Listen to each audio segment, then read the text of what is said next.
Cristina Kirchner, como directora de la orquesta oficial, tomó una decisión que es la decisión que toman y que corresponde a todos los oficialismos. Había un dirigente socialista español, fue durante mucho tiempo el alter ego de Felipe González, Alfonso Guerra, que decía: el que se mueve no sale en la foto. Es decir, lo que el oficialismo siempre pretende, aquí en cualquier lugar del mundo, es orden, disciplina, cohesión. Y toda la estrategia electoral de la vicepresidenta, que es quien conduce al oficialismo, va encaminada hacia ese objetivo: conseguir orden, conseguir unidad, conseguir cohesión dentro de un grupo que siempre es, por definición, heterogéneo, como el peronismo. Aún con esa pretensión, estamos viendo lugares, áreas del oficialismo, donde la disciplina es muy difícil de obtener, donde el frente de todos cruje. Hay algunos lugares que son especialmente estratégicos para observar estas disidencias en un panorama que, como decía, es de disciplina impuesto por la jefa, por Cristina Kirchner. Uno de esos lugares es la provincia de Santa Fe. En la provincia de Santa Fe aparece un candidato, yo no diría inesperado, es injusto decir inesperado, un candidato para el gobierno, para Alberto Fernández sobre todo, y para el oficialismo del Frente de Todos, inconveniente, que es nada menos que Agustín Rossi. Agustín Rossi es una figura principal del kirchnerismo.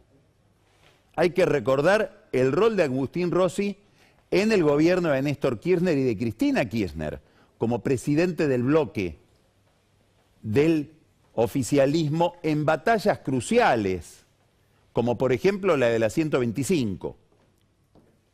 Fue un precandidato a presidente para este periodo, ministro de Defensa, una figura en la cual mucha gente de la izquierda kirchnerista se ve reflejada, muy disciplinado con Cristina Kirchner siempre.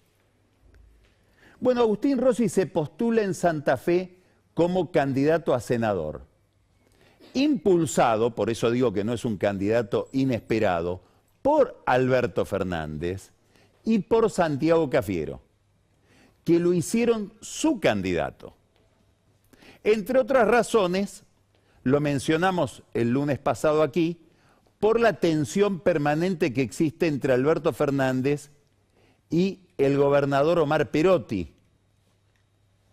Esa tensión tiene muchos factores para alimentarse, pero uno de ellos es la estrechísima vinculación de Perotti con un consultor al que Alberto Fernández detesta. Ese consultor se llama Guillermo Seita. Es consultor de Perotti, es consultor de Schiaretti, es consultor de Rodríguez Larreta. No sabemos si inclusive no tiene alguna vinculación con la lista de Facundo Manes en la interna de Juntos. Es decir, está en todos lados, Seita, sin que se entienda muy bien qué función cumple. Lo cierto es que esta relación de Seita con Perotti vuelve especialmente desagradable la figura de Perotti para Alberto Fernández, a pesar de que Seita y Alberto Fernández tienen un tronco común en la lealtad compartida en los años 90 hacia Domingo Cavallo, del cual los dos fueron funcionarios. Este panorama lleva a que Fernández, Cafiero, impulsen un candidato contra Perotti, suponiendo probablemente, lo cual da una señal de escasísimo nivel de diálogo, que a Cristina Kirchner le iba a gustar. Bueno, a Cristina Kirchner, por razones bastante obvias, no le gustó. ¿Y qué hicieron Alberto Fernández con Santiago Cafiero? Sobreactuar la distancia fingida con Rossi, prácticamente echándolo del gobierno, planteando esta nueva regla por la cual quien es candidato no puede ser funcionario. Regla de la que el propio Rossi dice: me enteré por los diarios. Cristina Kirchner entiende esta regla inicial. En el oficialismo hay que abroquelar fuerzas aunque no nos gusten nuestros socios. La relación de ella con Perotti no es la mejor. Sin embargo, apoya a Perotti como gobernador y apoya la lista de Perotti en Santa Fe. Aislado, Rossi tiene que recurrir, no necesariamente su gente, no necesariamente son sus amigos, pero tiene que recurrir, por una física propia de cualquier interna, a los enemigos de Perotti en el peronismo santafesino. Y esos enemigos de Perotti son los senadores de la provincia de Santa Fe, del Senado santafesino, de la legislatura santafesina. Y al frente de esos legisladores una figura extraordinariamente controvertida, que es el senador Armando Traferri, a quien buena parte de la política santafesina y de la prensa santafesina, pero sobre todo Perotti, involucra con tramas mafiosas, sobre todo ligadas al juego clandestino. No sabemos si también al narco. De hecho, hay una causa judicial que se sigue contra el senador Traferri, que es el jefe del grupo al cual que le sirve de base a Rossi en Santa Fe.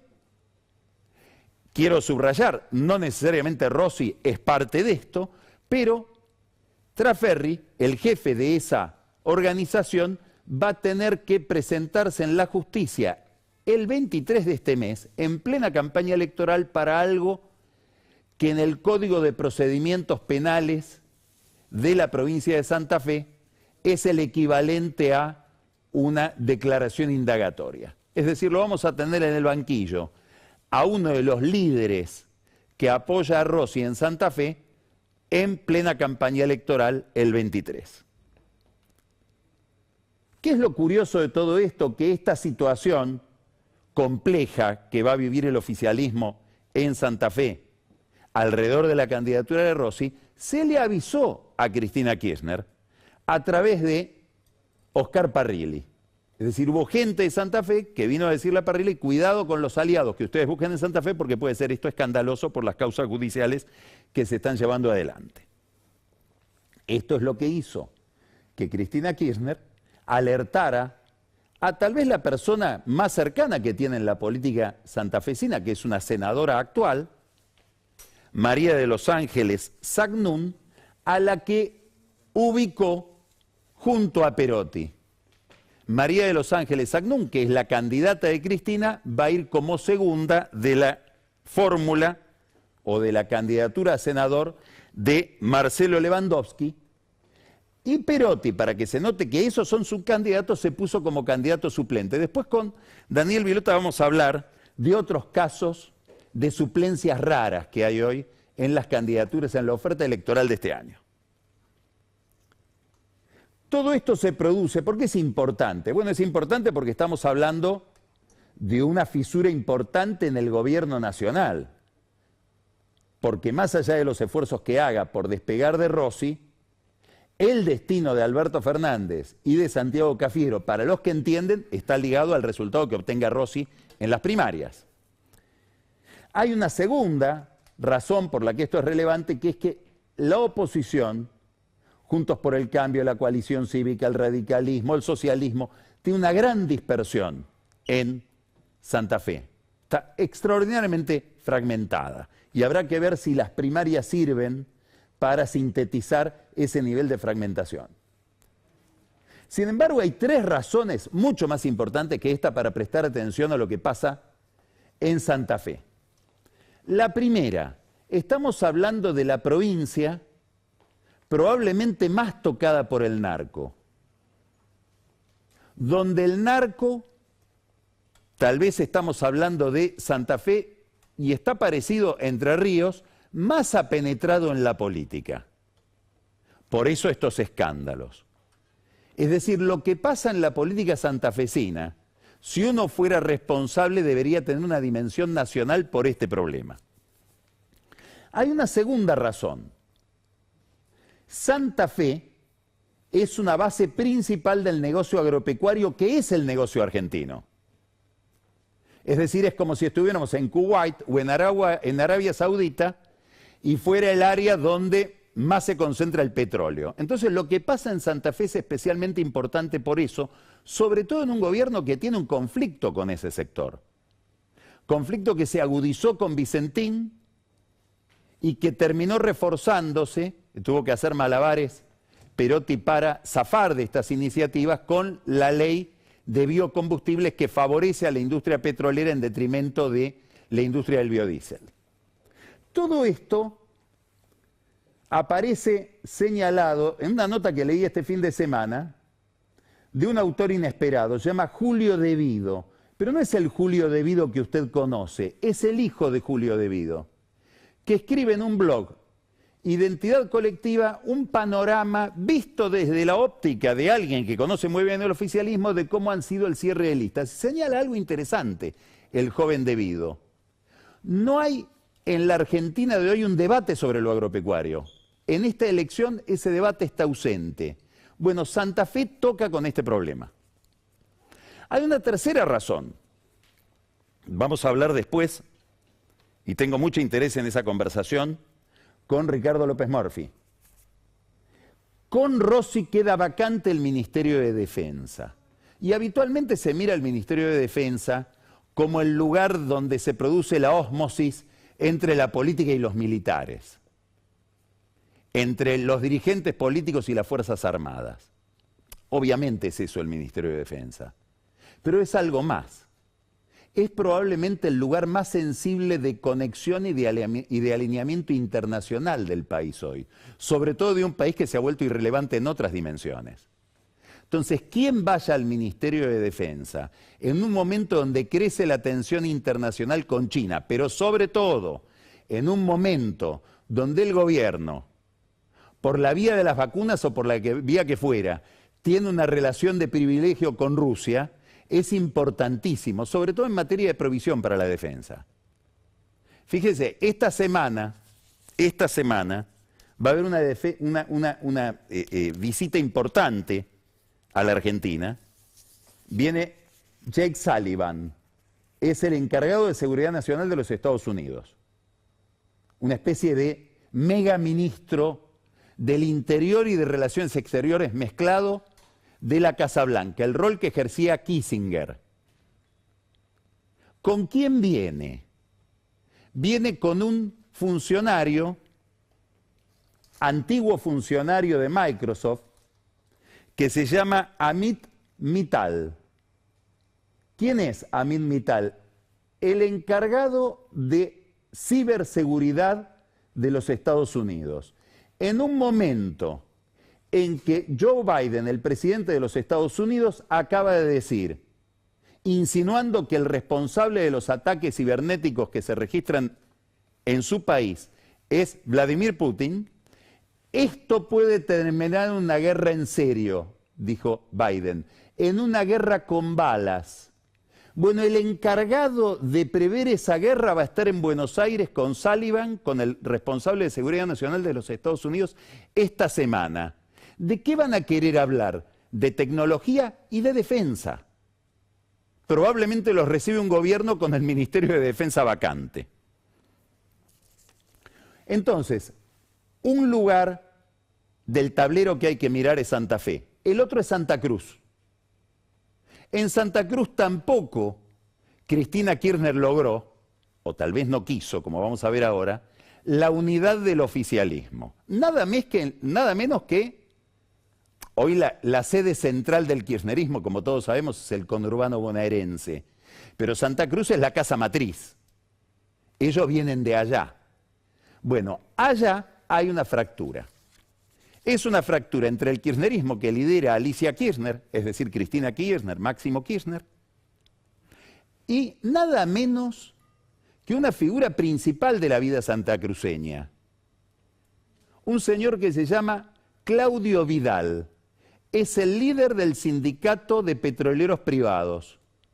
Por primera vez, el líder de Santa Cruz Norte y de Santa Cruz Sur, es decir, Un dirigente sindical al que hay que prestarle atención porque por primera vez en años logró unificar la base sindical de los petroleros. Este hombre se presenta por afuera del peronismo y va de la mano de Sergio Acevedo, que es otra figura importante de Santa Cruz, un hombre de mucho prestigio que fue gobernador de Néstor Kirchner y después fue el primer jefe de los servicios de inteligencia de Kirchner en su gobierno del 2003, hasta que fue reemplazado por Icazuriaga. Este grupo de gente se enfrenta al kirchnerismo allá, habrá que ver si no hay una picardía de desdoblamiento, se discuten 3 diputaciones en Santa Cruz, no vaya a ser que 2 se la lleve el kirchnerismo y 1 se la lleve este grupo y que la oposición quede afuera.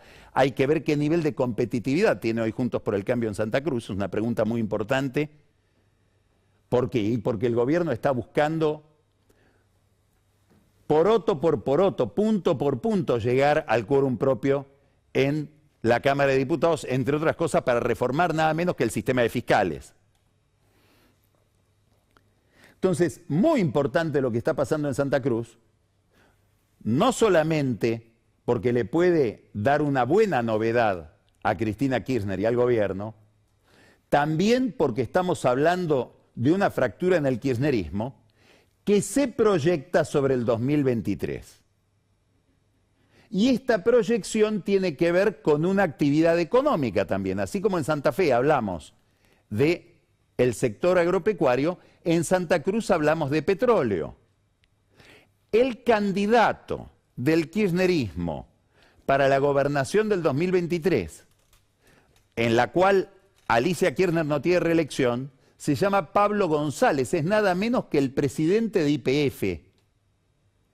Quiere decir que hoy se proyecta sobre esa competencia una pelea entre el presidente de YPF y el líder del principal sindicato petrolero de una provincia petrolera determinante como es Santa Cruz. Entonces, todo el sector de hidrocarburos, que es un sector delicadísimo y de una enorme vinculación con la política, está mirando esto o debería estar mirándolo. Entonces, Santa Fe, Santa Cruz, 2 elecciones cruciales, aunque no sean, en el caso de Santa Cruz, un distrito demográficamente importante, tiene una enorme densidad política. Santa Fe estamos hablando de la otra provincia importante a la que aspira el kirchnerismo después de la provincia de Buenos Aires, sabiendo que le va a ir mal en la capital federal y mal en Córdoba.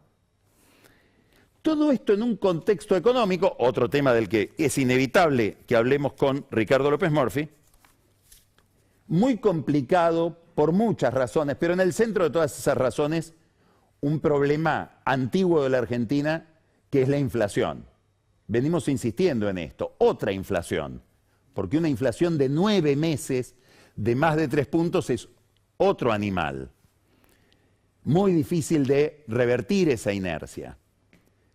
Y esto genera conductas en todos los actores económicos. Por ejemplo, hoy Gerardo Martínez, el líder de la UOCRA, reabrió la paritaria de la UOCRA, que había cerrado en 35,8% de aumento, y llevó el aumento al 47,8%, 12 puntos más. Y esto es un cierre que implica un aumento del 5% en diciembre, otro aumento del 5% en enero y 2% en marzo. Y algunos dirán, para esta inercia inflacionaria es poco. Pero es una señal. Y Gerardo Martínez puede decir, bueno, pero si la presidenta del Senado le dio más del 40% de aumento a los empleados del Senado, es probable que la industria de la construcción hoy tenga más capacidad de pago que el Senado. Casi que recibí una indicación de la vicepresidenta para cerrar esta paritaria, reabrirla y cerrarla de nuevo en estos términos. 47,8% la industria de la construcción. A nadie se le escapa que hay algo más.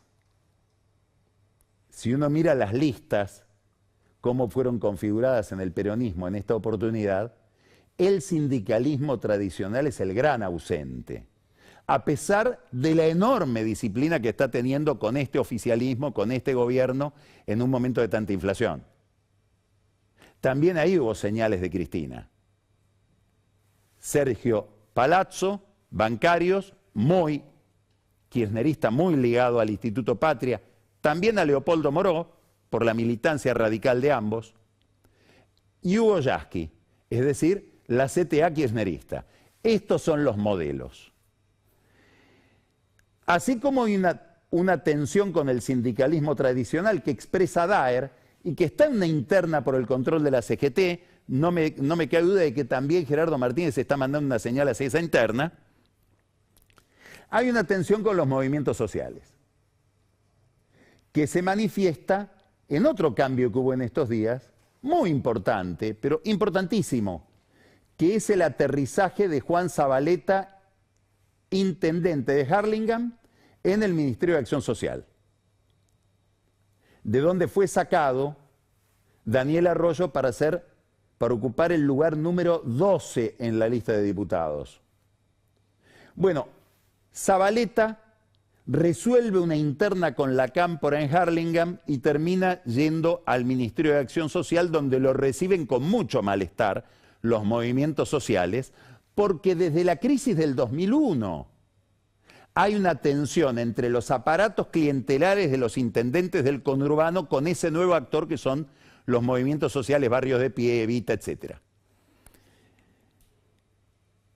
Muy bien, aterriza Zabaleta y alguien tan importante en el entramado oficial como Andrés Larroque, el Cuervo Larroque, ofrece declaraciones, una entrevista al portal Infobae y le dice: la Argentina de los planes debe terminar y además no puede ser que la identidad de los que reciben planes la determinen los movimientos sociales. Dos declaraciones que desde el lado de los movimientos sociales son interpretadas como una declaración de guerra de la Cámpora. Hay otra dimensión en todo esto, sumamente relevante, y esa dimensión es que al irse Zabaleta al Ministerio de Acción Social, queda al frente de Harlingen un militante de la Cámpora, Damián Selchi. Damián Selchi es un hombre de la intimidad de Máximo Kirchner que queda al frente del municipio, que es un municipio importante porque es de la primera sección electoral. Como me dijo alguien que conoce muy bien las relaciones entre kirchnerismo y conurbano, esa es una colina a tomar. Porque la Cámpora no tenía nada en la primera sección electoral. Sí tiene Quilmes en la tercera y una alianza con Martín Insaurralde en Lomas de Zamora, pero propio Quilmes y ahora Harlingen. O sea, el premio que le dieron a Zabaleta es un premio envenenado. Todo este panorama político, de tensiones políticas, se da en un contexto un poco psicodélico. No sé si Ricardo López Murphy querrá hablar de esto después. Me refiero a lo que pasa alrededor de toda la comidilla de las visitas a Olivos en tiempos de pandemia.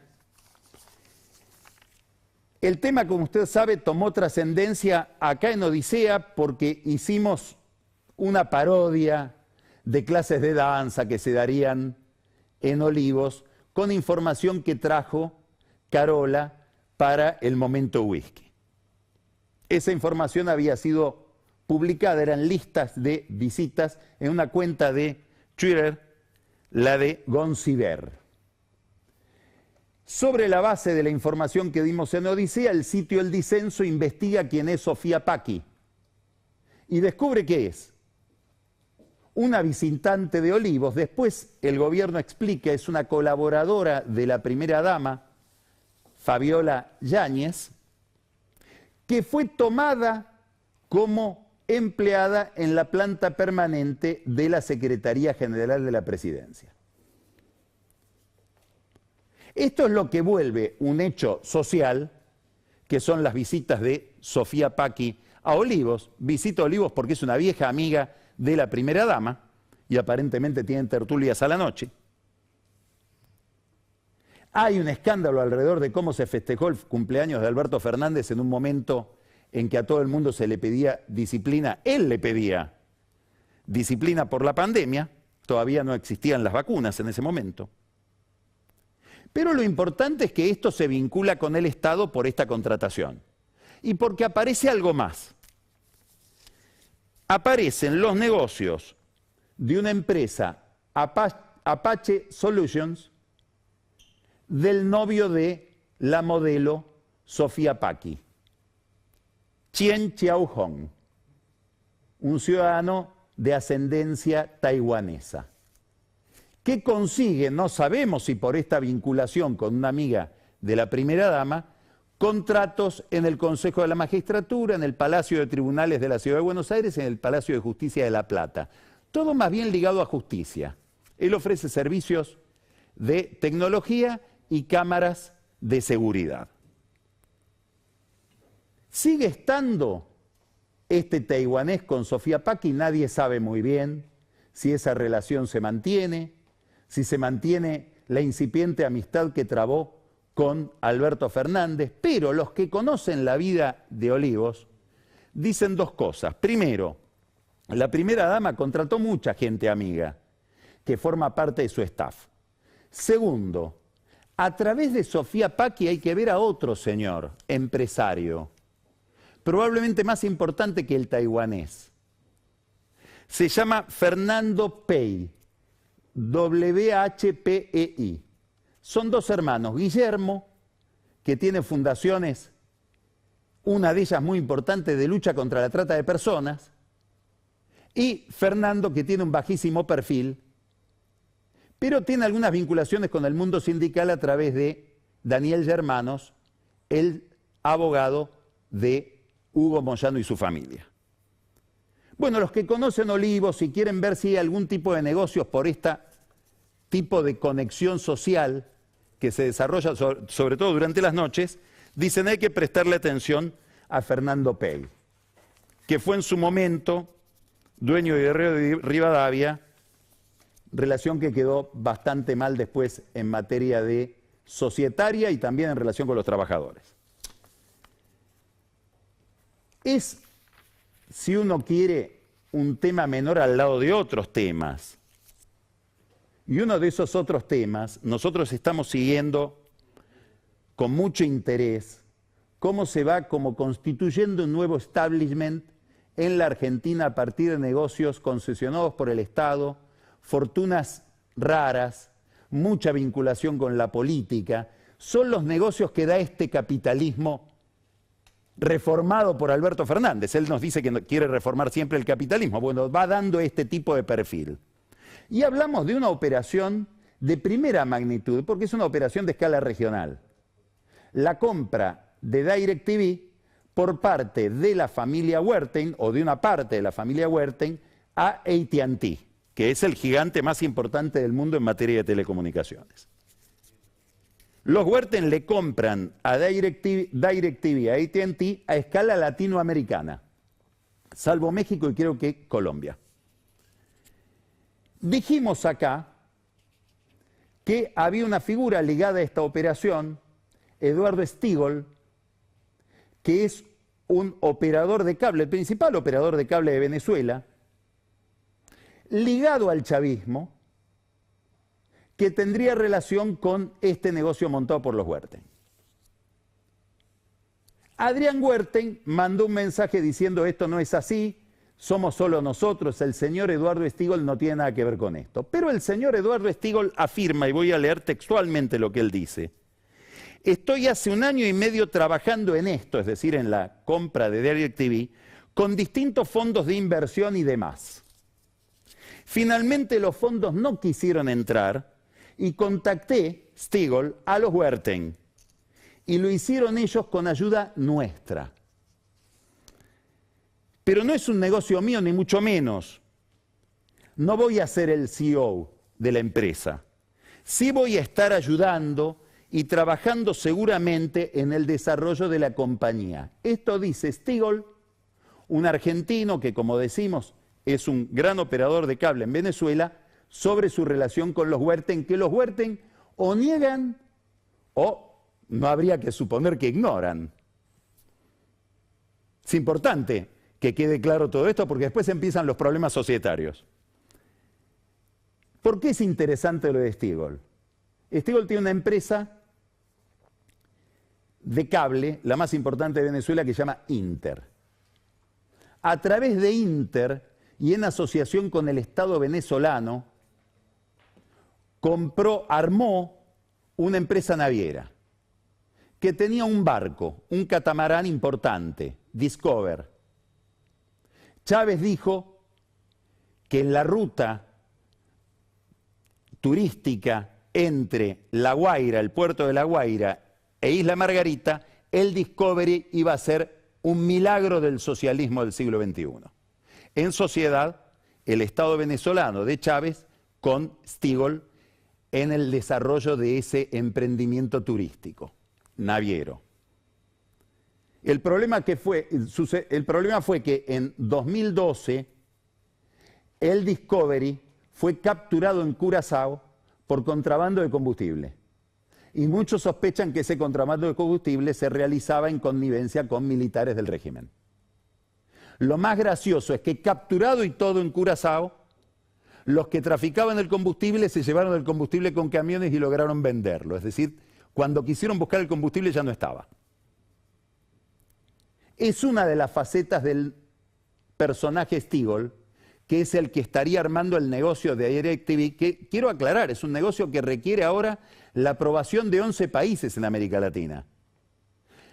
La otra dimensión complicada o ruidosa de este apellido es que aparece en Panama Papers como uno de los administradores de una cantidad de sociedades offshore a través de las cuales llegaría la plata de Odebrecht a Alejandro Toledo, el expresidente peruano que está fugitivo en los Estados Unidos. Stiegl tiene desarrollos entonces en Venezuela y también en Chile, donde es el titular de una compañía que se llama Tubes. Es, según él mismo dice, el que está detrás de los Huerten en la compra de DirecTV a AT&T. Este es el clima capitalista del gobierno de Alberto Fernández, donde los negocios se enrarecen. En este contexto, dos novedades. La primera, hoy, como anunció Cristina Kirchner que iba a pasar, hubo un pago de creo que 345 millones de dólares al Fondo Monetario Internacional por intereses. Después van a venir los 4.300 que se tienen que pagar por capital en septiembre y diciembre, con plata que nos va a dar el propio fondo a modo de derechos especiales de giro, algo que se decidió hoy ya, la capitalización del fondo y la distribución de esa moneda del fondo entre los países miembros. Como dijimos el lunes pasado, en contra de lo que opina el Senado, de lo que pidió el Senado de Cristina, la plata que entre por derechos especiales de giro no va a ir a reactivar la economía en medio de la pandemia, sino que se va a usar para pagar deuda, como no le gusta a Guzmán que suceda, como Guzmán le reprocha al gobierno de Macri. Cristina Kirchner dispuso que el dinero que entra del fondo va a ser para pagarle al propio fondo. La otra declaración interesante en este contexto es la de Larroque, contra los planes, contra la Argentina planera y con una crítica bastante dura a los movimientos sociales. Algo que sorprenda, nada que sorprenda. Como en toda campaña electoral, Cristina gira al centro. Lo hizo en el 2011 cuando hablaba de sintonía fina, lo hizo en el 2013 cuando decía yo voy a hablar con los dueños de la pelota, que eran los empresarios, para no hablar con Massa, lo hizo en el 2019 cuando enmascaró a todo su grupo detrás de la figura en aquel momento bastante heterodoxa o amigable para los mercados de Alberto Fernández. Ahora vuelve a hacer lo mismo. Lo único que falta, y estamos esperando que suceda, a lo mejor ya sucedió, es que Juan Grabois se queje de la falta de sensibilidad del Frente de Todos.